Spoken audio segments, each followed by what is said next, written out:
Bonjour à tous. Alors, je ne sais pas si on peut se souhaiter une bonne année 2022 parce que, à mon avis, elle va pas être terrible, terrible. Mais pour essayer de bien commencer l'année, on va aborder aujourd'hui un sujet qui semble intéresser pas mal de monde sur cette chaîne, à savoir le HDS 68 de chez Humarex.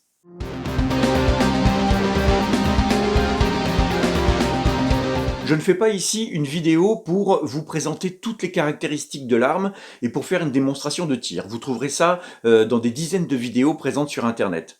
Je vais me contenter de faire une courte présentation du HDS 68 et vous donner mon avis pour savoir si c'est vraiment un bon achat dans le cadre de la défense du domicile notamment. Le HDS 68 est une arme assez compacte. Ça fait moins de 50 cm de long. C'est une arme assez lourde, ça fait 1,7 kg quand même, on la sent vraiment bien en main. Je rappelle, au cas où vous ne le sauriez pas, hein, mais je crois que cette arme est quand même assez connue maintenant, c'est une arme donc qui peut tirer deux coups, que ce soit des billes en calibre 68, des billes caoutchouc, ou un mélange caoutchouc-acier, ou un cœur acier, ou des billes entièrement en acier. Avec des billes caoutchouc, la puissance est de 16 joules. Mais je rappelle que forcément, si vous mettez de l'acier dedans, la puissance va augmenter. Et si j'ai bien compris, mais sans que je puisse vous l'expliquer, avec la température ambiante qui augmente, on gagne encore en joules. Donc c'est sans doute une arme qui, avec des billes acier et une température extérieure assez élevée, pourrait passer au-dessus de 20 joules, en sachant que normalement 20 joules, c'est la limite maximale pour des armes en vente libre, comme celle-ci, des armes de catégorie D. Quand on tire avec cette arme, on doit choisir le canon qui va expédier la bille, ou on peut laisser au milieu ce petit sélecteur afin de tirer les deux billes en même temps. La cartouche de CO2, comme sur les armes que j'ai déjà présentées, le HDS 68, le HDS 50, pardon, et le HDP 50, ça y est, j'y suis, et le HDR 50, eh bien, donc la petite cartouche se met par en dessous et on percute ici pour activer le CO2 et pour pouvoir tirer. J'ai monté en plus, moi, une espèce de petite lampe qui fait donc lampe stroboscope plus petit point vert, enfin laser vert hein, en l'occurrence. Je vais essayer d'éteindre, voilà. Et donc c'est une arme qui peut s'avérer vraiment pratique. On peut l'avoir à portée de la main, déjà chargée avec deux billes et avec donc la cartouche de CO2 qui ne serait pas percutée et qu'on percute au dernier moment. Est-ce que vraiment cette arme est une arme qu'il faut avoir et qui est vraiment mieux que par exemple un HDR 50 que j'ai déjà conseillé?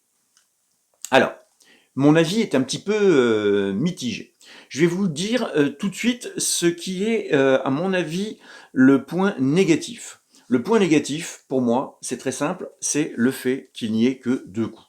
Voilà. Ça me semble assez évident que si on n'a que deux coups, ça va être peut-être compliqué de toucher sa cible et le rechargement ne se fait pas très vite. Si j'appuie en dessous, j'ouvre le canon et il va falloir que je retrouve les billes, que je les mette une par une, que je referme, que je sélectionne. Ça fait quand même pas mal de secondes de perdu si on est dans une situation de panique, de stress. Autre point négatif, évidemment, par rapport à un HDP 50 ou HDR 50, ben, c'est l'encombrement. C'est plus difficile de dissimuler cette arme dans l'entrée de sa maison ou dans sa table de nuit. Et donc, du coup, il faut trouver un emplacement pour cette arme qui soit suffisamment grand pour pouvoir la contenir, mais suffisamment compact pour que ce soit plutôt discret dans la maison. Donc ça, c'est quand même un point négatif quand même à prendre en compte. Passons maintenant au point positif. Alors, il y a évidemment plusieurs éléments à prendre en compte avant d'acheter cette arme. C'est que déjà, c'est une arme très lourde. Franchement, en main, elle pèse son poids et donc même si on n'a plus de billes en caoutchouc à l'intérieur, ça peut vraiment servir d'objet contondant, hein. Ça peut faire vraiment très mal en percussion ou voilà, en frappe latérale. Enfin, je connais pas forcément tous les termes, mais vraiment, c'est une arme qui fera très très mal en frappant quelqu'un. Bien évidemment, ça peut faire mal en frappant, mais on peut aussi l'attraper, hein. Donc du coup, il faut voir là le petit inconvénient. Autre point positif, c'est la puissance. C'est-à-dire que par rapport à un HD P50, HDR50 qui ne tire au mieux que du 11 joules, si on n'a pas fait de modification et si on n'a pas mis de billes acier, mais juste les billes caoutchouc, hein, évidemment, celle-ci, donc, cette arme va tirer à au moins 16 joules, et on peut se rapprocher de 20 joules, ce qui n'est pas négligeable au niveau de l'impact.